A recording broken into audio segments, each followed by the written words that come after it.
Introduction. Today, Ram and Vicky are sitting at the dining table and waiting for the dinner.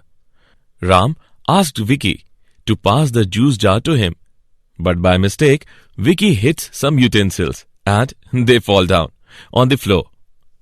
Some of them were broken and some of them remain same. Then Vicky asked Ram, why glass utensils are broken and steel utensils remain unaffected? Why is it so? Ram replied him that it is due to the properties of solids. Glass is brittle, while steel is not. Each material has its own mechanical property. Students, I know you are much curious about this discussion. So, let's talk more about the mechanical properties of solids.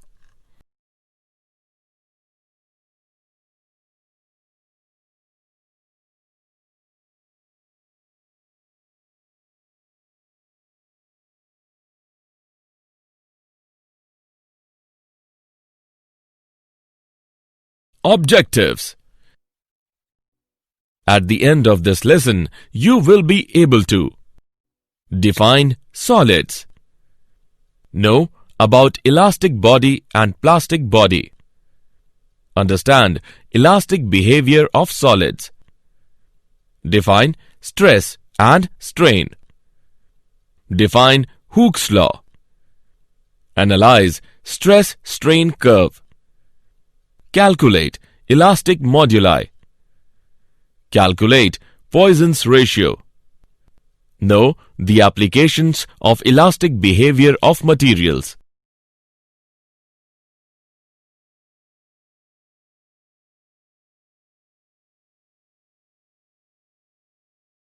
Definition. A solid is that state of matter in which its atoms and molecules are strongly bound so as to preserve their shape and volume. Solids can be classified into two classes. Number 1. Crystalline solids. These are the solids in which atoms or molecules are arranged in a regular pattern. Number 2. Amorphous solids. These are the solids in which atoms or molecules are arranged in an irregular pattern. These solids are also called glassy solids.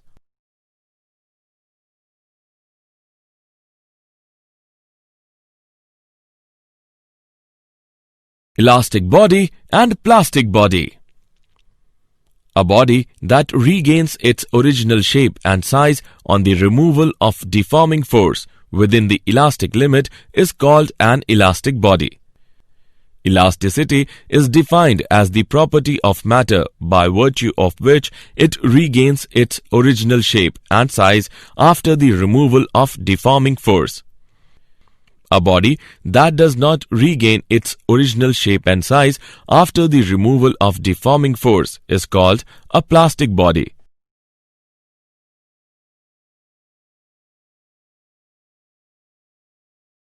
Elastic behavior of solids. In a solid, each atom is surrounded by neighboring atoms. When a solid is deformed, the atoms are displaced from their equilibrium positions, causing a change in the interatomic distances. When the deforming force is removed, the interatomic forces tend to drive them back to their original positions. Thus, the body regains its original shape and size.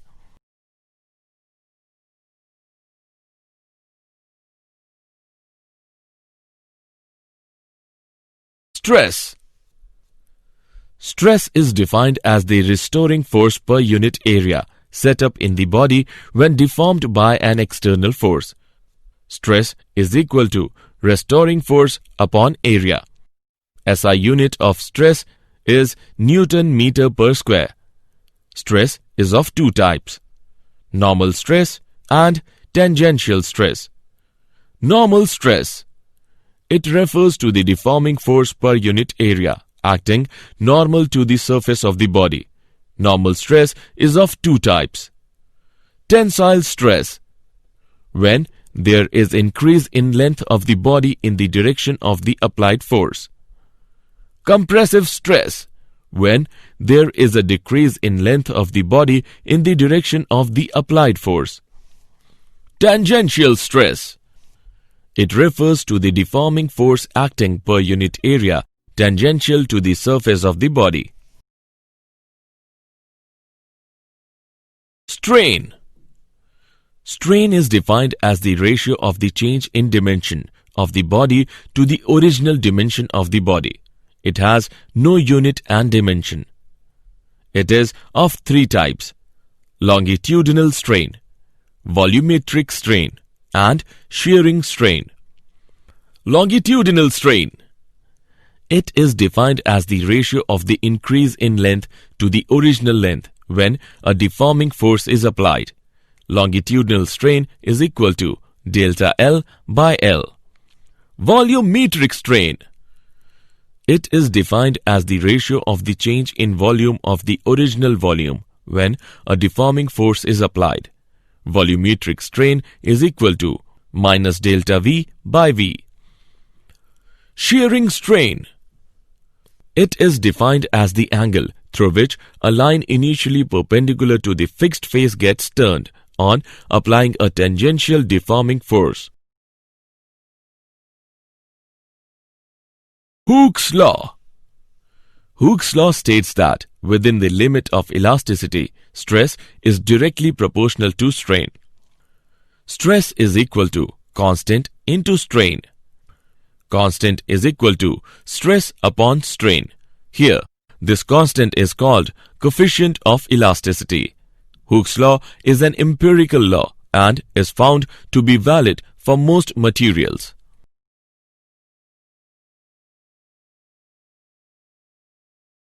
Stress-strain curve.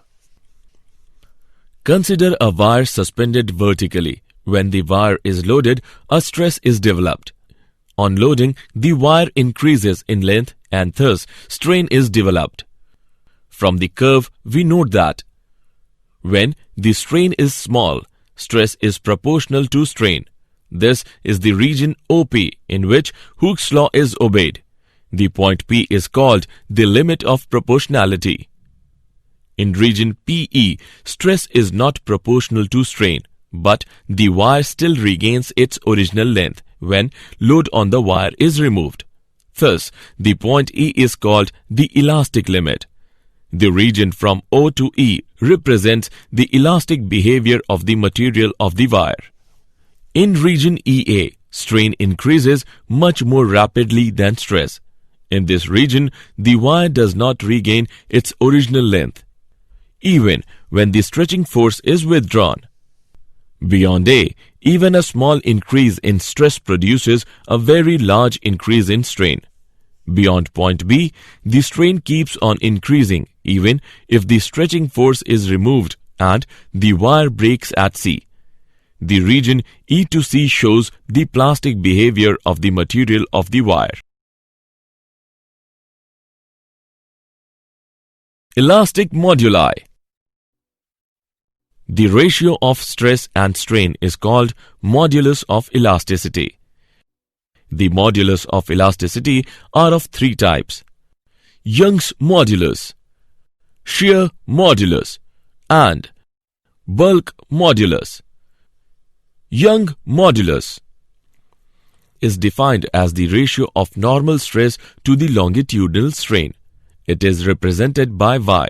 Y is equal to normal stress upon longitudinal strain is equal to F into L divided by A into delta L, where F is equal to external normal force. Delta L is equal to change in length. L is equal to original length. The ratio of shearing stress to the corresponding shearing strain is called the shear modulus of the material and is represented by G. G is equal to F by A into theta. It is observed that the shear modulus is generally less than Young's modulus. Bulk modulus is defined as the ratio of normal stress to the volumetric strain and is represented by K. K is equal to normal stress upon volumetric strain. K is equal to F upon A divided by negative delta V upon V. The reciprocal of the bulk modulus is known as compressibility.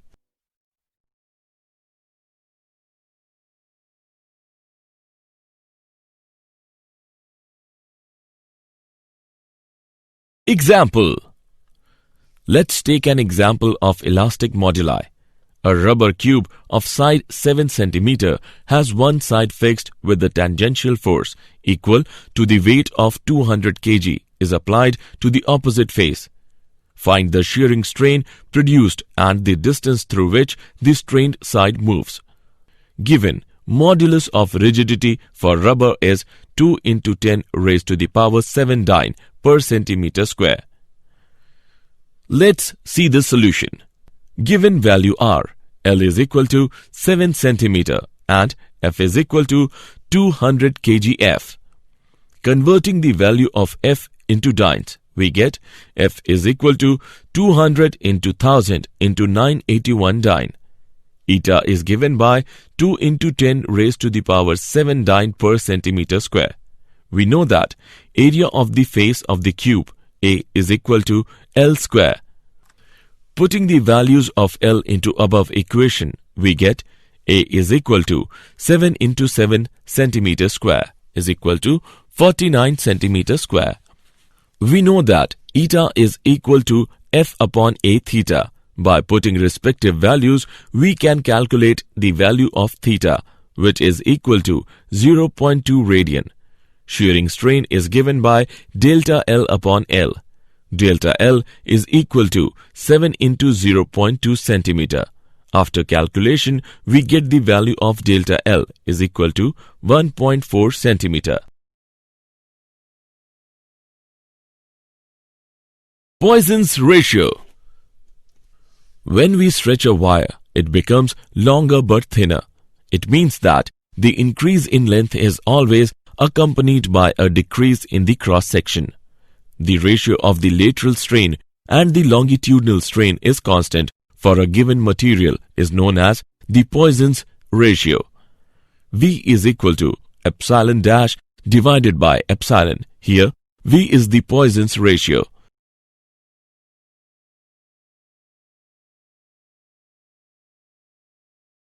Application of elastic behavior of materials.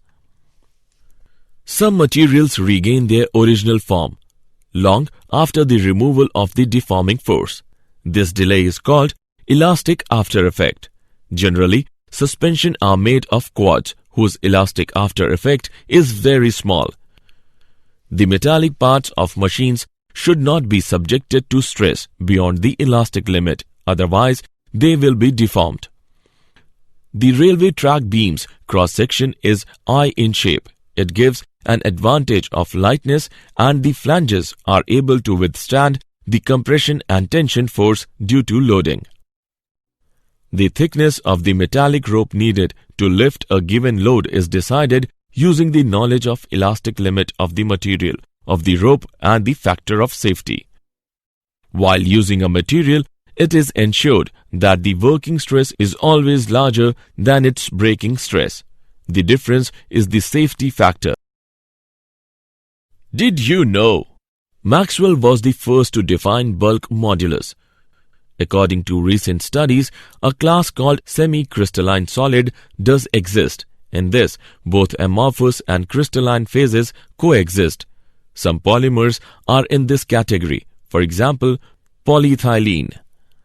When a body is heated but not allowed to expand due to certain constraints, then internal forces are developed which give rise to stress known as thermal stress. Summary. Let us summarize what we have learnt. A solid is that state of matter in which its atoms and molecules are strongly bound so as to preserve their shape and volume. Elasticity is defined as the property of matter by virtue of which it regains its original shape and size after the removal of deforming force. Stress is defined as the restoring force per unit area set up in the body when deformed by an external force. Strain is defined as the ratio of the change in dimension of the body to the original dimension of the body. Hooke's law states that within the limit of elasticity, stress is directly proportional to strain.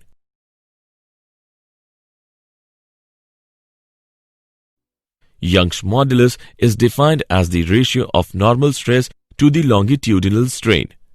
The ratio of shearing stress to the corresponding shearing strain is called the shear modulus of the material. Bulk modulus is defined as the ratio of normal stress to the volumetric strain.